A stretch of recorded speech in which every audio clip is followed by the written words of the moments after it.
to Business Mentorship, Keeping It Real, where we introduce corporate leaders who have taken the leap to business owner and participate with their great idea in our guest blog, found on shareyourstories.online. Our guest joins us from Victoria, British Columbia. Shelley Doyle has 20 years experience in corporate communications, is a podcast host, and social wealth expert. Let's find out more about how Shelley serves her community by creating engagement both on and offline. It is my pleasure to introduce and welcome Shelley Doyle. Hey Trish, I'm doing really well. Thank you for having me. It's so nice to see you here in this space. You know what's wonderful is we're on opposite ends of the country. And when I visited Victoria earlier on this year, full disclosure, you and I had a wonderful opportunity to sit and share coffee. So I thought that one of the things that you might be able to do is for our viewing and listening audience, define social wealth for us, because I think there may be some confusion with some folks in understanding what that actually means. Yeah, and full transparency, this is kind of a new term that I've been using, gifted to me by a researcher named Seth Kaplan. And it's really about the breadth and depth of our social connections. So, and I also use the framework of Dr. Robin Dunbar in my work. So he identified that we have the capacity for 150 people in our life that we can actually hold in our consciousness. But for some people, they might feel like they are extremely well connected. They might have all of that 150 in the outer rim. And actually, if you look in the more intimate spheres, they might not have anyone there necessarily. So they're kind of spreading themselves very thinly across lots and lots of people. So to have kind of a healthy social life, we really do need to have kind of tiers of intimacy with different individuals so that we are able to kind of give people the time, the energy, the attention that they need and we need to be able to kind of take our relationships to that next level. So I love that definition, because one of the things that we're actually talking about is, you know, as the circle becomes smaller, we have what we might use the terminology of an inner circle, right? We have folks in our inner circle and there may only be like 3 or 4 people there. 100%. And actually, when I started doing this work, like the term inner circle kind of made me cringe. But actually, as I started digging more and more into the research, it's like we actually do need this. And like my own personal inner circle ebbs and flows, like it doesn't stay the same. And, you know, some people have capacity for you at different times and they don't at others. So it's all going to naturally ebb and flow. But so long as like your real intimate circle is 5 people, and actually you are one of those 5. If you have a partner, they are one of those 5. So actually you only have capacity for 3 other individuals in your innermost intimate circle. But then beyond that, it's kind of 12 to 15 I call key players. And these are vital to your health and happiness. And actually, they don't all need to live around the corner from you. So some of them you should have some of those key players, but maybe just thinking more of those intimates. But beyond that, they could be anywhere in the world, so long as you have some regularity with them. And that doesn't need to be every day or every week, but some sort of regularity. And you're able to kind of have that reciprocal vulnerability that we all need to kind of strengthen ourselves, be able to work through problems together.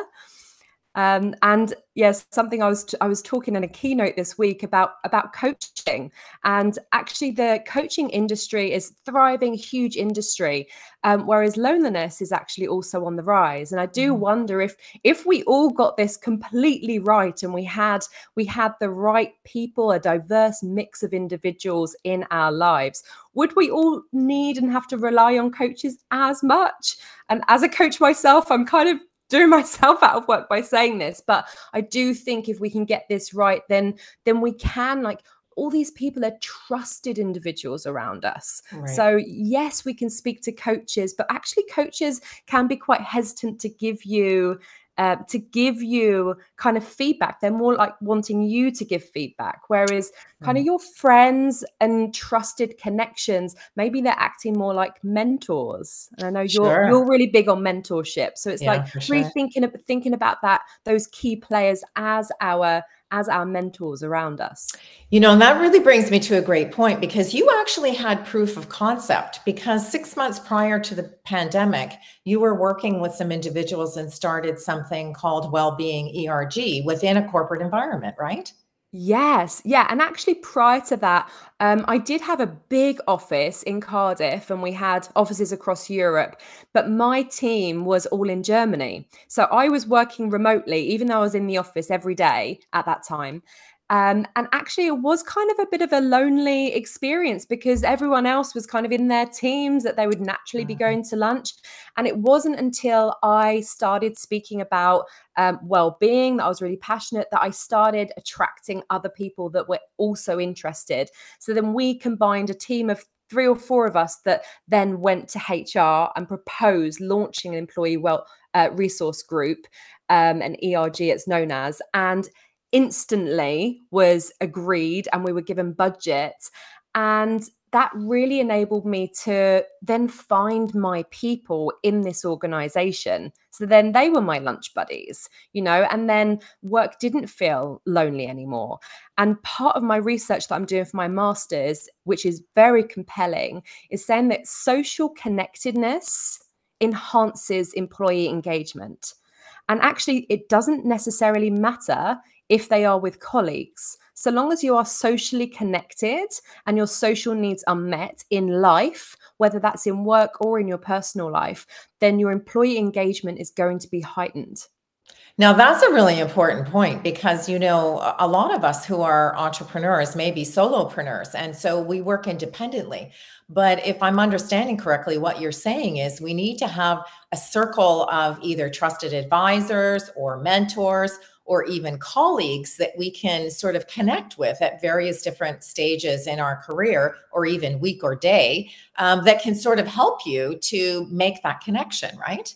That's it. And all of our social needs are different. So mine and yours could be very different. Maybe I need connection every single day, whereas you're like, I met with a group yesterday and actually that served me for a few days. Like I'm okay in my family unit for now. I don't have that yearning for social connection. So Sure. part of this work is actually getting under the skin of that and recognizing what your social needs are and also what your capacities are to go. You don't want to get peopled out.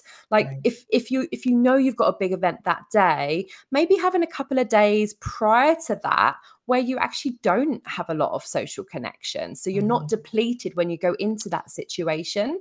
So Right. really learning what your needs are can help you to then be more intentional about how you plan your weeks and your months and how many communities you're an active participant of.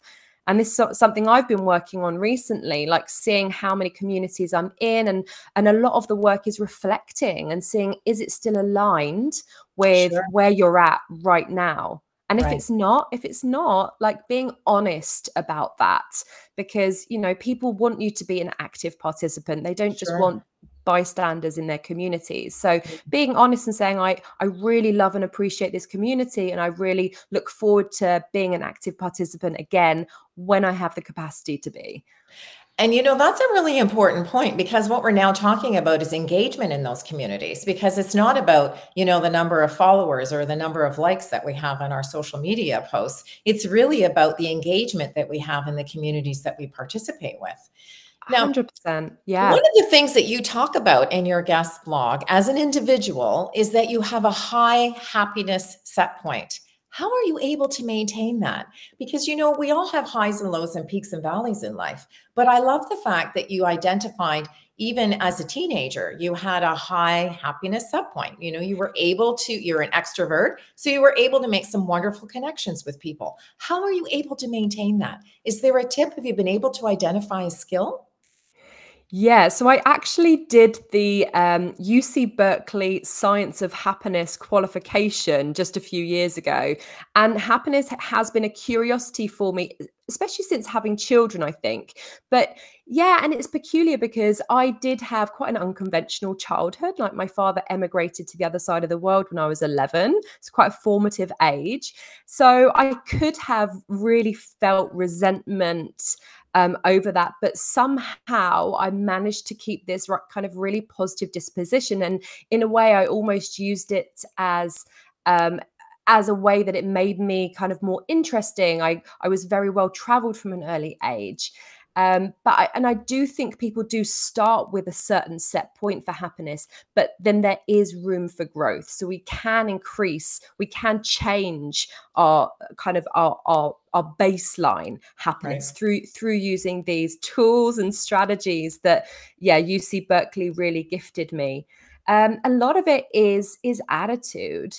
Like you can literally, if you feel not the best version of yourself, you can close the door and then decide to go into that room in a different way.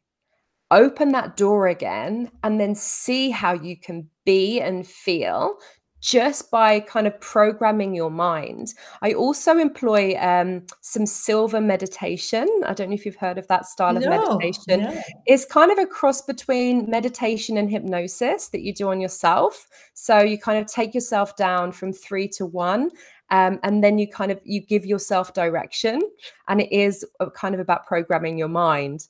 I used it on a road trip to Utah recently. It was a challenging road trip, and I did keep using it to help myself stay awake, and also to when I was feeling some levels of anxiety, to take myself down into that kind of hypnosis meditation state. That's very cool. Now, one of the things that you've really done as an individual, which I admire, you were talking about, and maybe it's a direct influence of your dad. You and your family immigrated to Canada during the pandemic, right? Yes, which I wouldn't necessarily advise anybody to do. You wouldn't recommend.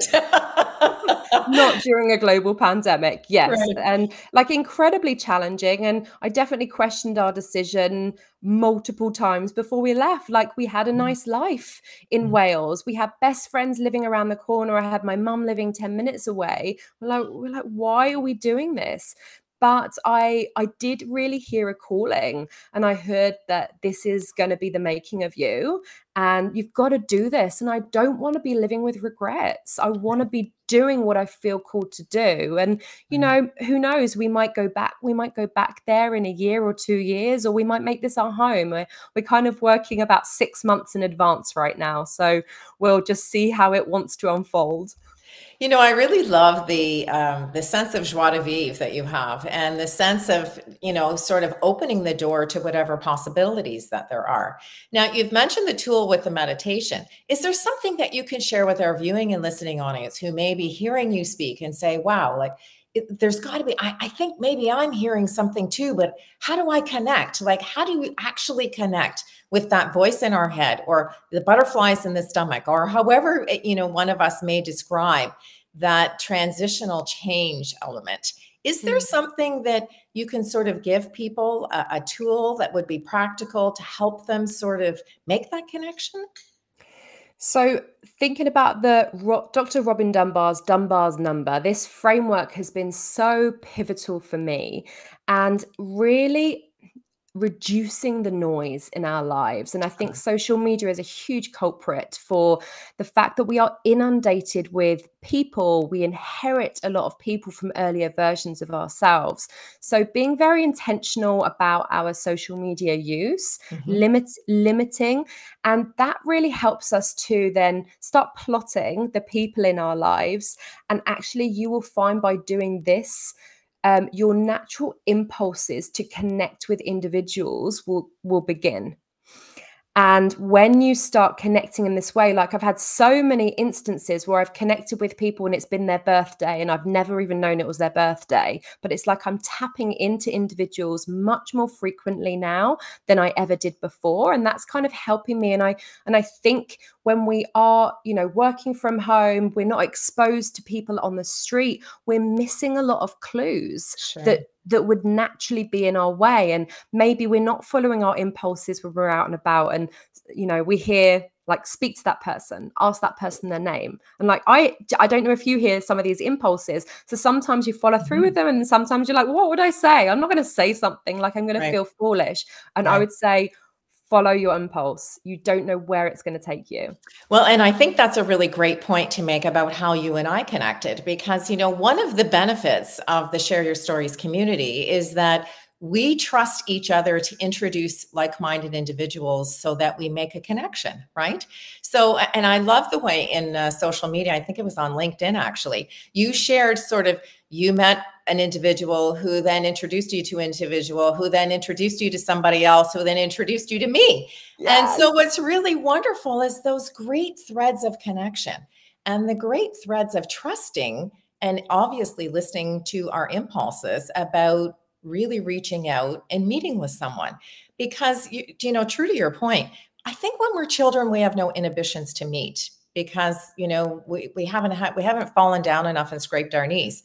But as we're adults, we have inhibitions, right? We're cautious. We may be overly cautious. But to your point, I think that's really wonderful is that you're really giving people an opportunity to say, you know what, if you see someone on the street who's wearing a great outfit and you want to tell them, maybe you should tell them, right? Absolutely. Yeah, or absolutely. if you're in a coffee shop and you're standing in line, but you know, before or behind someone, and you feel like striking up a conversation, strike up a conversation. Why not? You know, it doesn't have to be a lifelong friendship. It can just be a moment in time that everybody enjoys. And those micro moments of interaction that you can have can actually change the pace of your day. So true. So true. I mean, I remember when you and I connected and, you know, we just the energy that we had in that face-to-face conversation was so wonderful that, you know, it did change the rest of my day. It actually changed the pace of even the conversation, right? Because we generally connect with people who are like-minded and we can always find things to talk about, I find. And it's just finding that connection and trusting yourself to sort of go outside your comfort zone maybe a little bit when you meet someone new. And I'm sure you had the same experience in meeting me for the first time because we had never really had a face-to-face conversation. It was all done on social, right? Totally.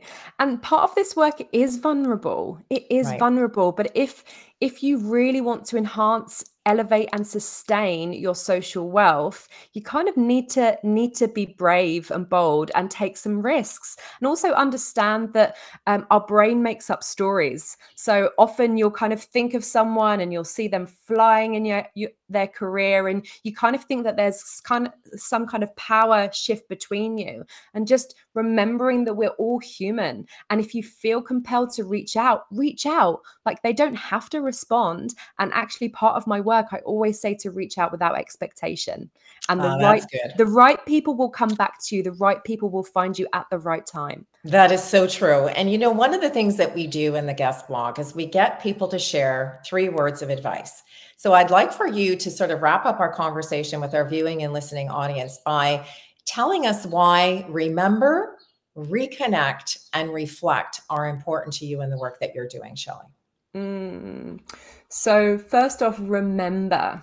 So sitting in space and remembering the people that you've had a genuine, authentic connection with. And part of my work, I do help my clients to kind of time travel, because our brains can only maintain that 150 people. We're going to have forgotten a lot of people, even those that were really important to us. So remember who those people are. Go back in time, think about the different stages in your life and the people that were there. And then reconnect. If you do feel called to reconnect, invite them for a virtual coffee, or invite them for a virtual hangout, or a real coffee down the road if they're local. And then reflect. See if it feels good to be in their presence again. See if it feels like a connection that you would want to have more regularly and include in your life. And potentially see if there's somebody that you might want to invite in, maybe not necessarily a key player, but maybe somewhere in your 50. And they're the ones that are really key to your health, your happiness, and are going to support you in any of your endeavors. Well, I think that a wonderful way for us to wrap up our conversation, and thank you so much for defining social wealth, because I think each and every one of us is actually looking to maintain social wealth in our lives. And we probably just didn't understand the definition for it. So I think that the work that you're doing, Shelley, is really very innovative. It's collaborative. It brings in mentorship. And I certainly hope that you will continue to join us in the Share Your Stories community, whether we're meeting virtual online or whether we have an an opportunity at some point in time to meet face to face. So thank you so much for joining us. It's really been a very enlightening conversation. Thank you, Trish. So wonderful to connect. To you, our viewing and listening audience, I'd like to thank you for joining us today for this edition of Keeping It Real, introducing you to the person behind the logo. If you'd like to connect with our guest, you'll find Shelley's contact information in the description portion below. I'm Trish Tonai, author, artist, and the founder and host for the series. And if you're interested in sharing your business story, visit our website at shareyourstories.online and subscribe to our channel, Business Mentorship, Keeping It Real. Thanks again for tuning in, and we look forward to meeting you next time when we share another great idea.